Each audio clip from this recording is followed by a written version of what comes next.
Han Do-hyun had not slept in 3 days. His eyes burned. His legs felt like they were made of stone. His fingers could barely grip the metal railing as he dragged himself through the long silver hallway of the starship Moonvale. The lights above him hummed softly, casting a pale blue glow across the floor. Somewhere behind him, the engine room still echoed with the sound of alarms and shouting. But Do-hyun was done. His shift was over. His body was finished. He was a corporal in the United Earth Defense Corps. Not a hero, not a legend, just a 26-year-old mechanic from Busan who had signed up because he had nothing better to do with his life. The military had sent him into space, and space had sent him to the Moonvale, a joint starship operated by humans and Lyrians as part of the Galactic Peace Alliance.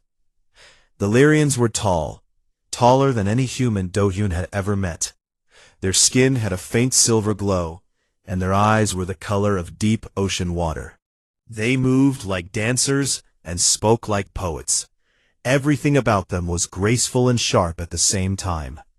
They looked down on most species in the galaxy, and humans were no exception. To the Lyrians, humans were young, loud, reckless, fragile. Do-hyun did not care what they thought. He just wanted to sleep. The hallway split into 2 directions. Left led to the human quarters. Right led deeper into the Lyrian section of the ship. Do-hyun turned left. At least he thought he turned left. His vision was blurry, and his mind was moving slower than his feet. The doors all looked the same. Smooth silver panels with small glowing symbols on them. He stopped in front of one. It looked familiar. He pressed his hand against the panel. The door slid open without a sound. He did not think about why it opened so easily. He did not notice the faint smell of flowers in the air, or the way the room was 3 times larger than his own. He did not see the silk sheets on the bed, the golden light from a small lamp in the corner, or the armor stand near the wall, holding a suit of white and silver battle armor. He saw the bed. That was enough. Do-hyun fell face first onto it. The mattress was softer than anything he had ever touched. It felt like falling into a cloud. His boots were still on. His uniform was still dirty from engine grease and sweat. He did not care. Within seconds, his breathing slowed. His body sank into the bed, like it had been waiting for this moment for years. And then, he was gone. Deep, dreamless sleep took him whole. He did not hear the door open 2 hours later. Queen Yuna stepped into her chambers quietly. She had spent the evening in the War Council room, listening to her advisors argue about borders and threats and alliances. Her head ached.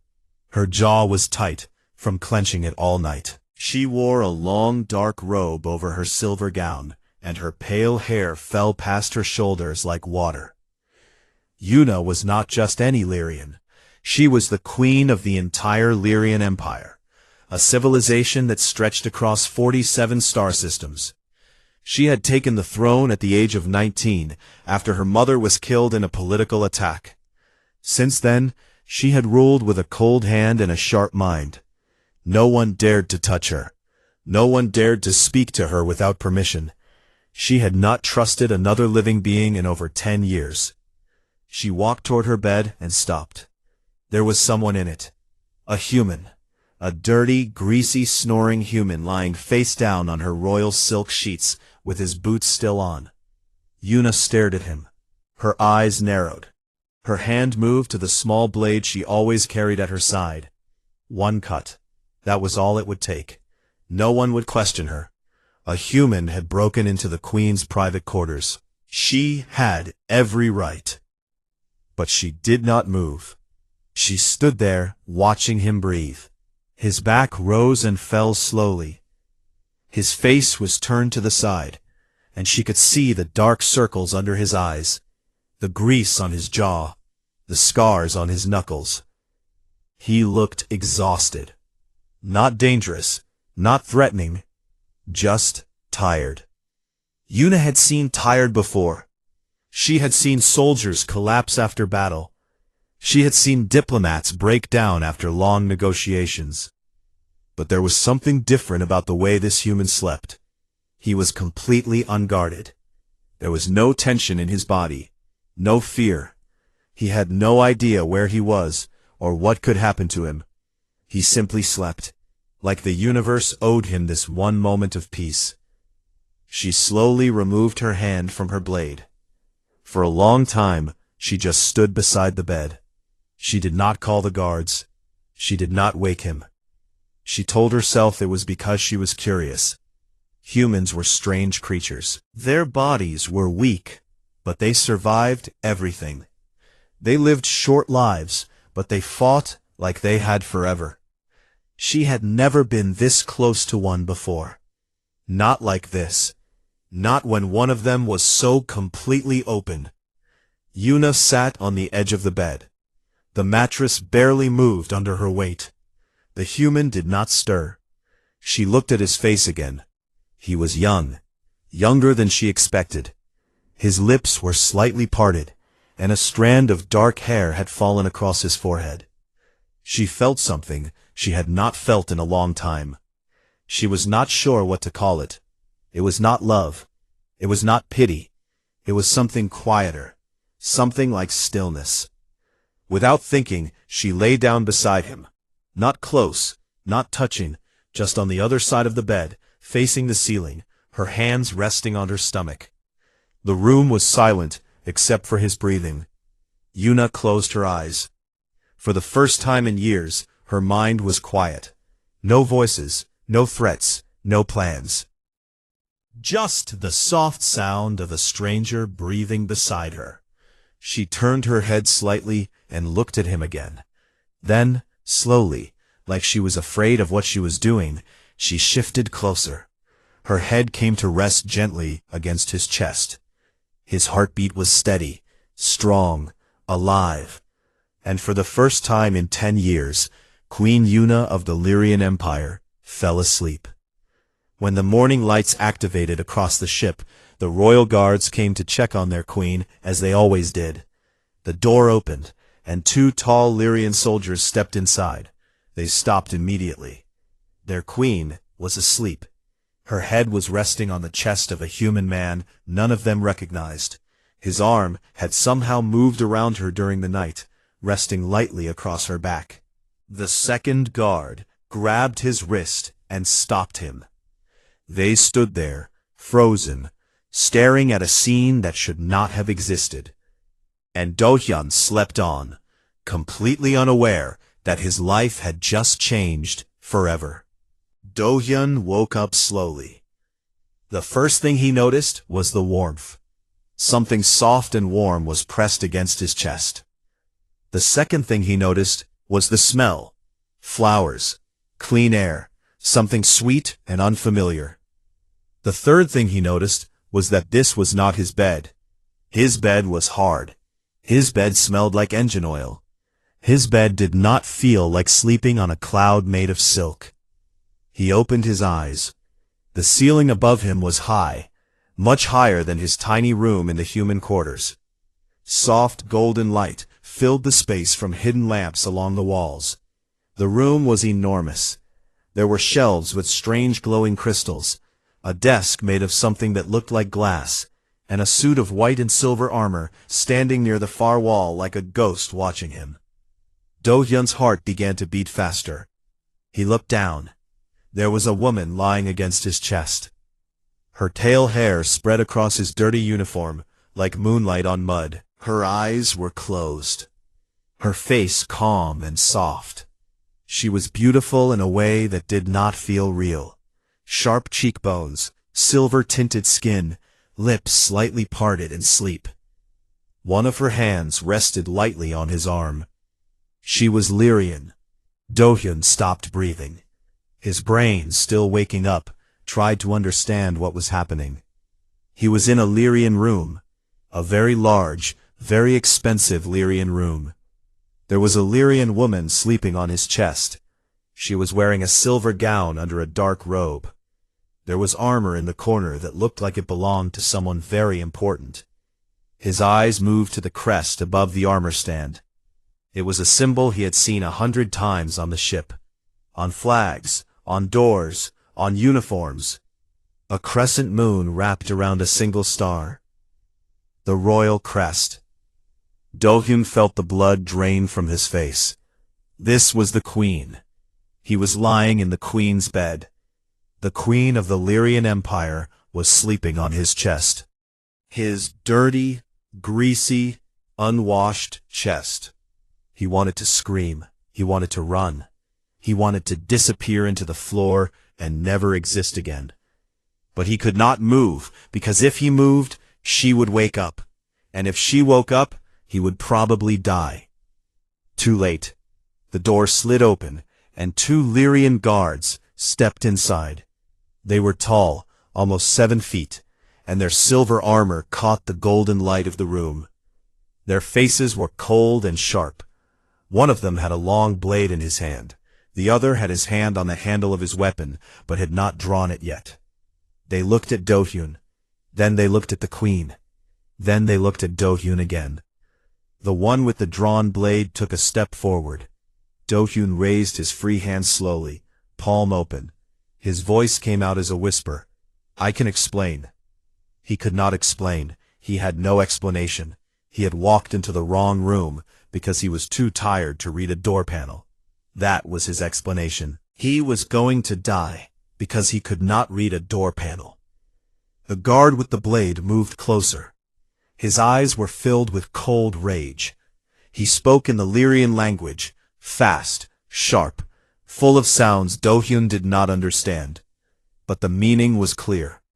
Get away from her. Now. Do-hyun began to slowly shift his body, trying to move without waking the queen. But before he could pull his arm free, a voice cut through the room like a knife through water. "Stop." Everyone froze. The guards, Do-hyun, even the air in the room seemed to go still.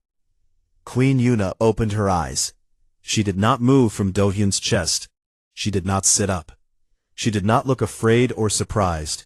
She simply lay there, her deep blue eyes open and calm, staring at the guards who stood like statues in front of her. "Put your blade away," she said. Her voice was quiet, but it carried the weight of a woman who had ruled an empire for over a decade. "My queen, this human," I said, "put it away." The blade disappeared into its sheath. The guard lowered his head. Yuna slowly sat up. Her hair fell around her shoulders.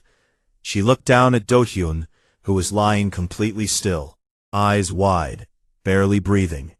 She studied his face like she was reading a book written in a language she was only beginning to understand. "What is your name?" she asked. Do-hyun swallowed hard. "Han Do-hyun, Corporal, Engineering Division." "You are a mechanic." "Yes." "And you came into my room by mistake." "Yes." "And you fell asleep in my bed because you were tired." "Yes. Very tired. Extremely tired. I am so sorry." "Be quiet." He went quiet. Yuna stood up from the bed. She straightened her robe and pushed her hair back with one hand. She turned to the guards, who were still standing near the door with their heads bowed. "No one speaks of this," she said. "Not a word. Not to anyone." The guards nodded. "And this man," she continued, looking at Do-hyun, "is not to be harmed." The guards exchanged a look, but said nothing. One of them opened his mouth as if to argue, then thought better of it. Yuna looked at Do-hyun one last time. There was something in her expression, something he could not read. It was not anger. It was not amusement. It was deeper than both. She looked at him the way someone might look at a fire they had found in the middle of a frozen wasteland. Curious, careful, unwilling to let it go out. "Leave," she said. Do-hyun did not need to be told twice. He got up from the bed, nearly tripping over his own boots, and walked past the guards with his head down. His heart was hammering so hard he thought it might crack his ribs. He made it to the hallway, and the door slid shut behind him. He leaned against the wall and let out a breath he had been holding for what felt like an hour. He was alive. Somehow, impossibly, unbelievably alive. Back inside the room, Yuna stood alone. The guards had been dismissed. The room was quiet again. She walked to the bed and placed her hand on the spot where he had been lying. The sheets were still warm. They smelled like engine grease and sweat and something faintly human, something raw and alive. She had not slept like that in years.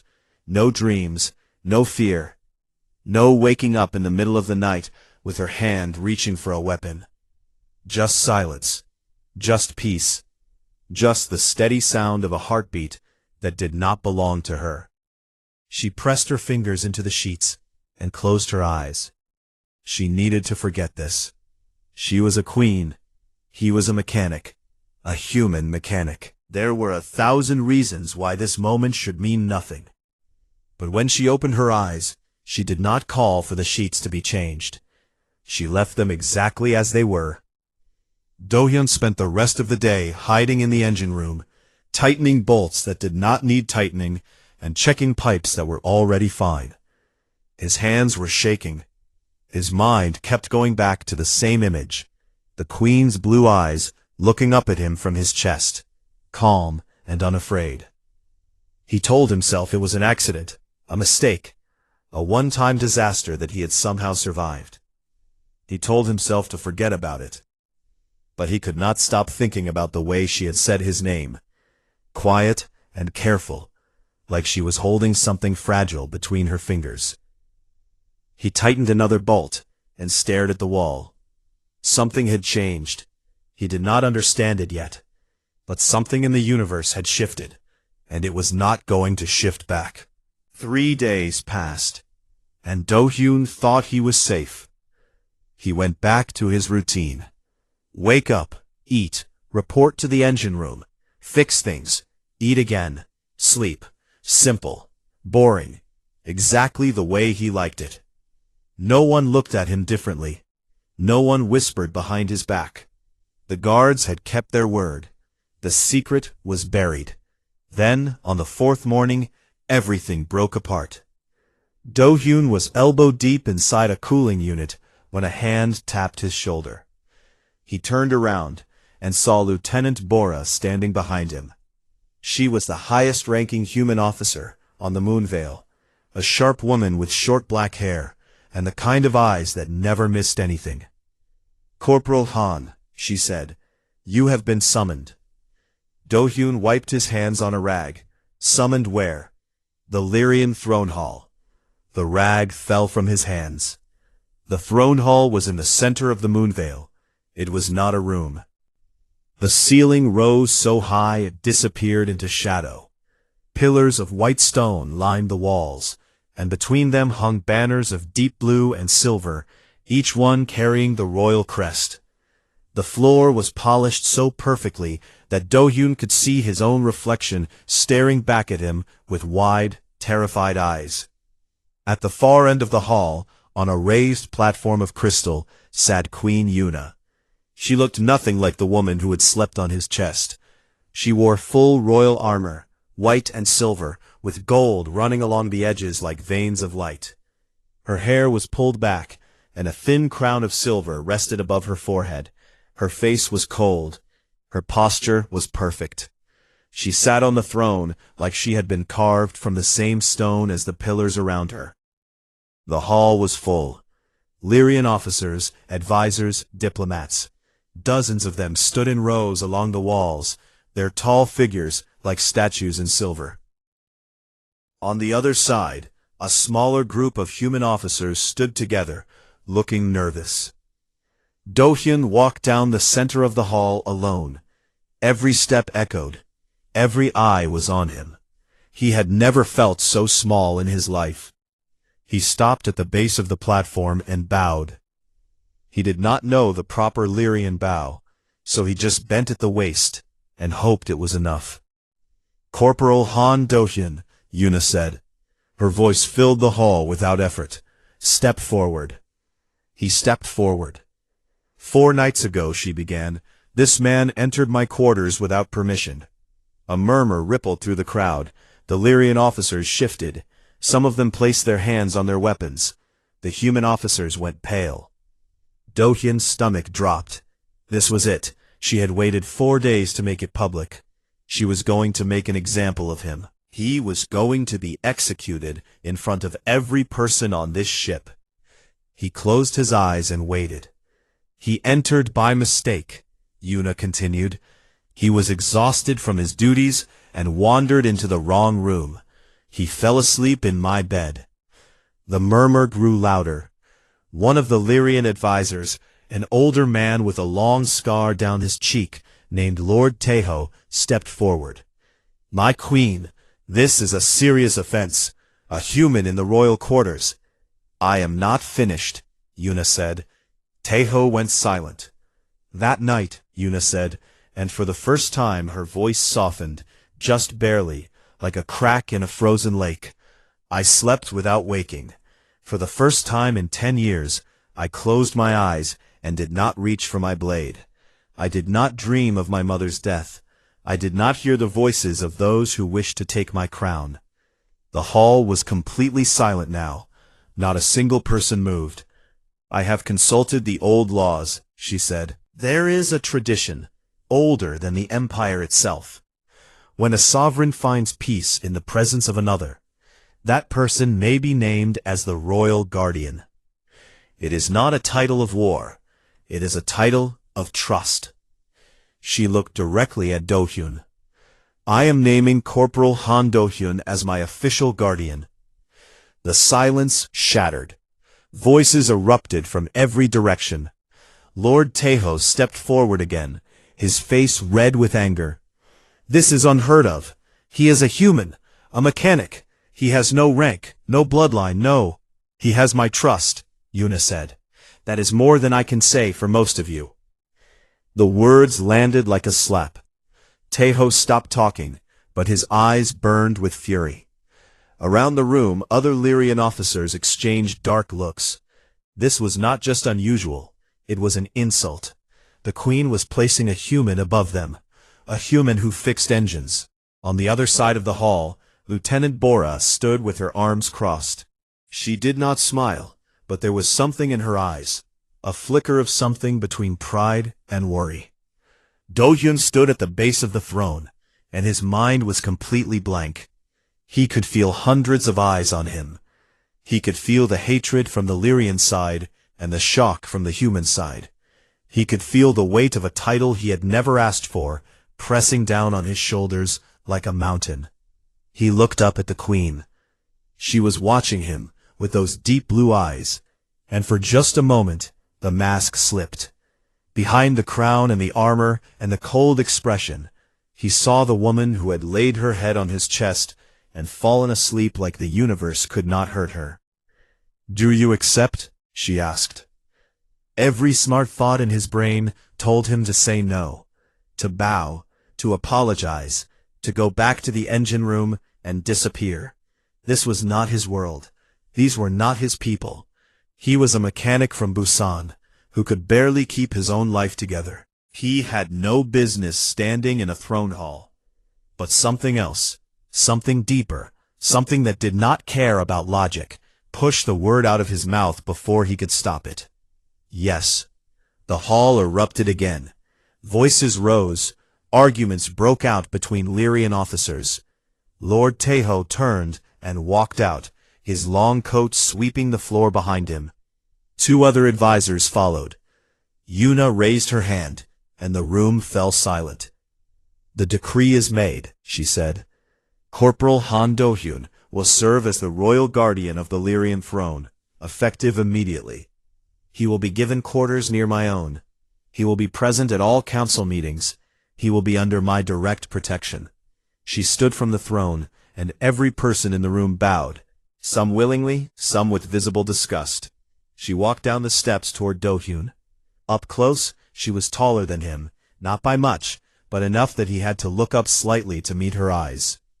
She stopped in front of him, and the entire hall watched. You did not ask for this, she said quietly, so only he could hear. No, he said. And yet you said yes, she said. I do not know why, he said. Something almost like a smile crossed her lips.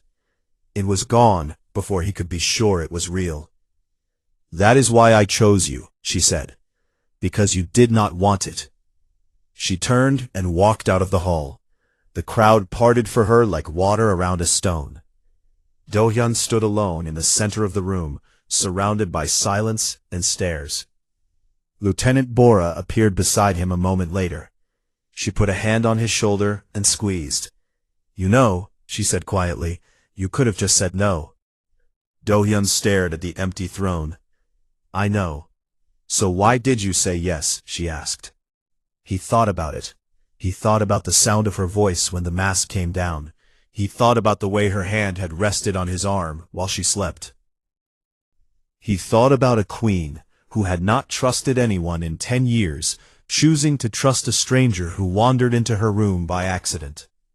"Because someone had to," he said. Bora looked at him for a long moment, then shook her head and walked away. Do-hyun stood in the empty hall, the banners swaying gently above him, and realized that his quiet, boring life was gone. Whatever came next would be loud, dangerous, and completely out of his control. He took a deep breath and followed the path the queen had taken. There was no going back now. The challenge came faster than anyone expected. It was Lord Taeho who made it official. 2 days after the decree, he stood before the council and invoked the right of worth, an ancient Lyrian law that allowed any noble to challenge the appointment of a royal guardian. The law was simple. If the appointed guardian could not prove their strength in single combat, the appointment would be erased, and the guardian would be expelled from the empire. Taeho did not hide his intentions. He chose the champion himself, Kang Ji-suk, a Lyrian warrior who had not lost a fight in 15 years. Ji-suk was nearly 7 feet tall. His arms were thick with muscle that moved like steel cables under silver skin. He had killed 3 men in formal combat and crippled 5 more. He was the kind of fighter that other fighters refused to face. When Do-hyun heard the news, he was sitting in his new quarters, a room near the royal chambers that was 10 times larger than his old one. He had barely touched anything in it. The furniture was too clean. The bed was too soft. He felt like a stain on a white canvas. Lieutenant Bora told him about the challenge. She sat across from him with her arms folded and her jaw tight. "You can refuse," she said. "If you refuse, the decree is cancelled, and you go back to being a mechanic. No one dies." Do-hyun stared at the floor. "And the queen?" "She loses face, badly. It would show the entire empire that her judgment was wrong, that she put her trust in a human who could not even stand and fight." He was quiet for a long time. "When is the fight?" he asked. "Tomorrow." Do-hyun nodded slowly. He looked at his hands. They were not the hands of a warrior. They were the hands of a man who fixed pipes and tightened bolts, scarred from work, not from battle. Short fingers, cracked knuckles, human hands. "I will fight," he said. She had known him long enough to recognize the look on his face. It was not bravery. It was stubbornness. The kind of stubbornness that only humans seem to carry. The kind that made no logical sense, but refused to bend. The arena was in the lower section of the moon veil. It was a wide, circular space, with a floor made of dark stone, and walls that rose up to a viewing gallery above. Hundreds of Lyrians and humans filled the gallery, looking down at the arena like spectators at a blood sport. Because that was exactly what this was. Do-hyun stepped into the arena, wearing a basic combat suit. No armor, no weapon. The rules of the right of worth allowed the guardian to fight with whatever they brought. He brought nothing. On the other side, Kang Ji-seok walked in like a storm made flesh. He wore light combat armor, dark gray with red markings along the shoulders. In his hands he carried a long staff made of reinforced metal, the kind Lyrian soldiers used in formal duels. His face was calm. His eyes were empty. He looked at Do-hyun the way a man looks at a problem that will take less than a minute to solve. In the gallery above, Queen Yuna sat in the royal box. Her face showed nothing. Her hands rested on the arms of her chair, perfectly still. But those who knew her, truly knew her, might have noticed that her fingers were pressed a little too hard into the armrest. Lord Taeho stood nearby, his arms behind his back, a thin smile on his scarred face. A horn sounded. The fight began. Jisok moved first. He crossed the arena in 3 long strides and swung the staff in a wide arc, aimed at Do-hyun's head. Do-hyun ducked. The staff passed over him so close he felt the wind against his hair. Before he could recover, Jisok spun and brought the staff down in a vertical strike. Do-hyun threw himself to the side and hit the stone floor hard, rolling to his feet. They had expected the human to fall in the first strike. Jisek attacked again. Fast, brutal. Each swing was precise and powerful enough to break bones. Do-hyun dodged the first 2 and took the third one across his ribs. The impact sent him stumbling backward, and he felt something crack. Pain exploded across his side like fire. He gasped, but he did not fall. He kept his feet under him. He kept moving. Jisek frowned. It was a small expression, barely visible, but it was there. He struck again, a jab to the stomach that caught Do-hyun in the center of his body. Do-hyun doubled over. Blood came out of his mouth. His vision blurred. But he did not go down. He straightened up, slowly, painfully. His legs shook, but they held. In the gallery, a Lyrian officer leaned toward another and whispered, "Why does he not fall?" The answer was simple, though the Lyrians did not understand it. Humans were not stronger than Lyrians. They were not faster. They were not smarter in combat. But they had something no other species in the galaxy had. An ability to take damage that should end them and keep going. It was not courage. It was not willpower. It was deeper than both. It was written into the bones and blood of every human being. A biological stubbornness that evolution had spent millions of years perfecting. A human body could break and still move.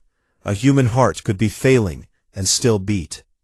A human mind could scream with pain and still choose to stand. Jisok hit him again, across the face. Do-hyun's head snapped to the side, and blood sprayed from a cut above his eye. He staggered. His knee hit the ground. The crowd leaned forward. This was it. This was the end. Do-hyun put his hand on the stone floor. His fingers spread against the cold surface. Blood dripped from his chin. His ribs screamed. His vision was a tunnel of red and black. And then he stood up. For the first time in 15 years of fighting, something flickered across the warrior's face. It was not fear. It was something closer to disbelief. Do-hyun spat blood on the floor and raised his fists. His hands were shaking. His stance was sloppy. He looked like a man who had no business being in a fight. But he was standing. Jisek attacked again. He hit Do-hyun in the shoulder, in the leg, in the chest. Each blow was hard enough to drop a Lyrian soldier. Each time Do-hyun stumbled, fell, and got back up. His uniform was torn. His face was swollen. One eye was nearly shut, but his feet kept finding the floor, and his body kept pulling itself upright. The crowd had stopped cheering. The arena was quiet. Even Lord Taeho's smile had faded. Minutes passed, then more minutes.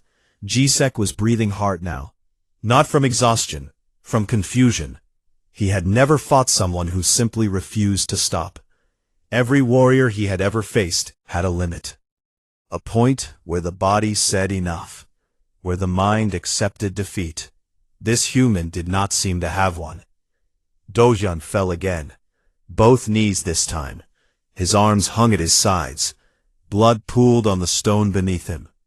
But his head came up, His eyes, bruised, swollen, barely open, found Jisok's face, and he smiled. A small, broken, bloody smile. The kind of smile that said, "I am still here. Hit me again." Jisok took a step back. He looked at the staff in his hand, then at the human kneeling before him. He had won. There was no question about that. He had beaten this man in every possible way. But the human would not accept it. He would keep getting up. He would keep standing until his body physically could not move. And even then, he would probably try. Something changed in Jisok's eyes. He lowered the staff. The arena exploded with noise. Lyrians shouted. Humans cheered. Lord Tahoe stepped forward, his face twisted with rage, demanding that the fight continue. But Jisok drove the staff into the ground and walked away. He did not look back. He did not explain. He simply left the arena, and everyone understood what it meant. The trial was over. The Guardian had proven his worth. Not with strength, not with speed, not with skill. With the most human thing in the universe, the refusal to stay down. In the royal box, Queen Yuna stood. Her fingers released the armrest, leaving deep marks in the wood. Her face was still, but her eyes, those deep ocean blue eyes, were shining with something that the Lyrians around her had never seen before. She looked down at the broken, bleeding human kneeling in the center of the arena, and she understood something that the rest of the galaxy was only beginning to learn. Humans were not fragile. Do-hyun woke up in the medical bay, with his body wrapped in so many bandages he looked like a broken statue someone had tried to put back together with tape. 3 cracked ribs, a fractured cheekbone, a torn muscle in his left shoulder, cuts and bruises across every part of him that had skin. The Lyrian medical officer who treated him said it was a miracle his spine was still in one piece. Do-hyun told him it did not feel like a miracle. It felt like being run over by a starship. He lay there for 2 days. The pain was constant, a deep, hot ache that lived in every bone and joint. The Lyrian healing technology was advanced, and it sped up the process, but it did not remove the pain. It just made sure he healed while suffering through it. On the second night, the door to the medical bay opened. Queen Yuna walked in alone. No guards, no attendants. She wore a simple dark robe, her hair loose around her shoulders, and she carried a small metal container in her hands. She looked less like a queen and more like a woman who had been unable to sleep. She sat down in the chair beside his bed without saying a word. Do-hyun turned his head to look at her. His face was swollen. One eye was still half shut. He tried to smile, but it hurt too much. "You should not be here," he said. His voice was rough and dry. "I am the queen," Yuna said. "I can be wherever I want." He almost laughed, but the pain in his ribs stopped him. "That is fair." She opened the metal container. Inside was a thick, golden paste that smelled like honey and something floral. She scooped a small amount onto her fingers, and without asking, gently pressed it against the cut above his eye. He flinched. "What is that?" "A healing balm. Old recipe. My mother used to make it." He knew what had happened to her mother. Everyone on the ship knew. Killed during a political strike when Yuna was 19. An attack meant to destroy the royal bloodline. Yuna had survived only because she was not in the palace that night. She had spent every day since then building walls around herself so thick that no one could get close enough to hurt her again. And yet here she was, sitting beside a human mechanic in the middle of the night, pressing medicine onto his wounds with her own fingers. "Why did you do it?" she asked quietly. "Do what?" "Stand. Keep standing. He would have killed you if I had not ended it." "You ended it?" She looked at him with those deep blue eyes. "I gave Jisiok the signal to stop. He is loyal to me, not to Tahoe. I told him before the fight, Push the human to his limit, see what he is made of, but do not kill him. Do-hyun stared at her. You planned it. I did not plan what you did. She paused. I did not expect you to keep getting up. No one did. I am a human, he said simply. We do not know when to quit. She studied his face for a long moment. No, you do not. She finished applying the balm and closed the container. Her hand rested on the edge of his bed, close to his, but not touching. The medical bay was quiet. The only sound was the soft hum of the healing machines and the faint vibration of the ship's engine, the same engine Do-hyun used to fix every day. The council is divided, Yuna said. Half of them respect what you did in the arena. The other half want you dead. Lord Taeho is gathering support to challenge my authority. He believes a queen who trusts a human is not fit to rule. And what do you believe? Do-hyun asked. She was quiet for a long time. Then she said something that surprised him. I believe I have been alone for too long. Do-hyun did not know what to say. He was not a diplomat. He was not a poet. He was a man who fixed broken things with his hands and slept in the wrong beds. But he understood loneliness. He had carried it with him for years, through military training, through deployments, through the long, empty nights in space, where the stars outside his window felt farther away than home. You are not alone now, he said. It was a simple thing to say, maybe too simple, but Yuna's hand moved, just slightly, until her fingers touched his. Not holding, just touching. A bridge made of skin and warmth. She stayed until he fell asleep. The weeks that followed changed the Moonveil in ways no one could have predicted. Do-hyun, once he was healed, took his place at the Queen's side. He attended council meetings where he understood maybe half of what was said. He stood behind her throne during diplomatic talks with other species. He walked beside her through the hallways of the ship, while Lyrian officers stared and human soldiers saluted. He was not a politician. He was not a warrior. He was a mechanic who had been given a title he never asked for. But he did the only thing he knew how to do. He showed up, every day, without fail, without complaint. And slowly, something shifted. The Lyrian crew began to notice things about humans they had never paid attention to before. The way the human engineers worked double shifts without being asked. The way the human medics treated Lyrian patients with the same care as their own. The way human soldiers laughed in the mess hall after missions that should have broken them. There was a stubbornness to the species that went beyond survival. It was a refusal to let the universe win. A quiet, everyday rebellion against the idea that things could not be better. Do-hyun became the face of that rebellion without ever meaning to. He did not fight battles. He just stood beside the Queen and did his job. And somehow, that was enough. Lord Taeho made his final move on a night when the Moonveil passed through a dark stretch of space between star systems. He brought 12 loyal officers to the throne hall, armed and ready, and demanded that Yuna step down. It was a betrayal.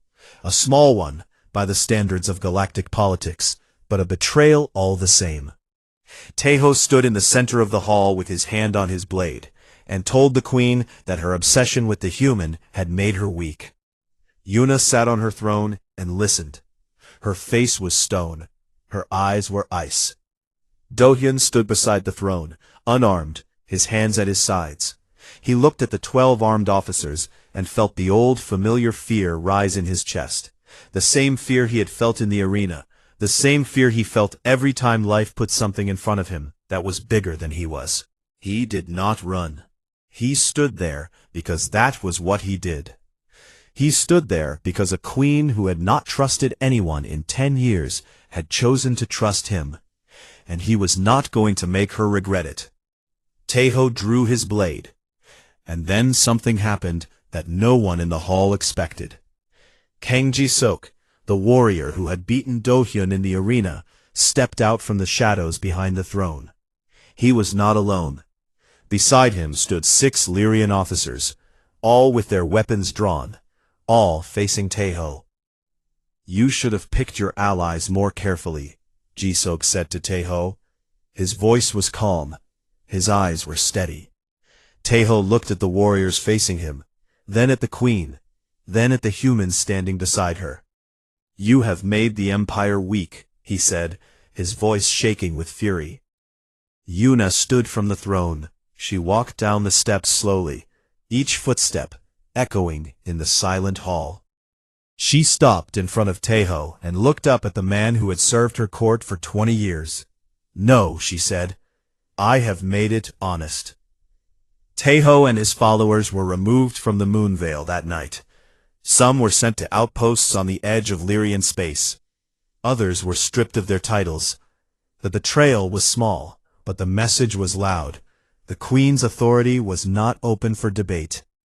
After the hall was cleared, Dohyun stood alone with Yuna by the large observation window at the back of the ship. The stars outside stretched in every direction, endless and cold and beautiful. The engine hummed beneath their feet, a sound Dohyun had heard 1,000 times, but never really listened to until now. You are thinking too hard, Yuna said. I am thinking about how a mechanic from Busan ended up standing next to the Queen of 47 star systems because he walked into the wrong room. Life is strange. Life is insane. She looked at him. There was no mask now, no crown, no armor. Just Yuna, the woman who had been carrying an empire on her shoulders since she was 19 years old. Thank you, she said, for standing. He looked at her. Always. She leaned toward him, slowly, carefully, like she was still learning how to be close to someone. Her head came to rest against his chest, the same way it had that first night, when he was a stranger in her bed, and the universe had not yet decided what to do with them. His heartbeat was steady. Alive. And this time, she was not afraid to listen to it. Outside the window the stars burned on, ancient and indifferent. But inside the ship, in the silence between two people who had no business finding each other, something new was alive. Something the galaxy had not seen in a long time. Trust, built not on power or bloodlines or politics, but on the quiet, stubborn act of showing up and refusing to leave. That was the human way, and it was enough.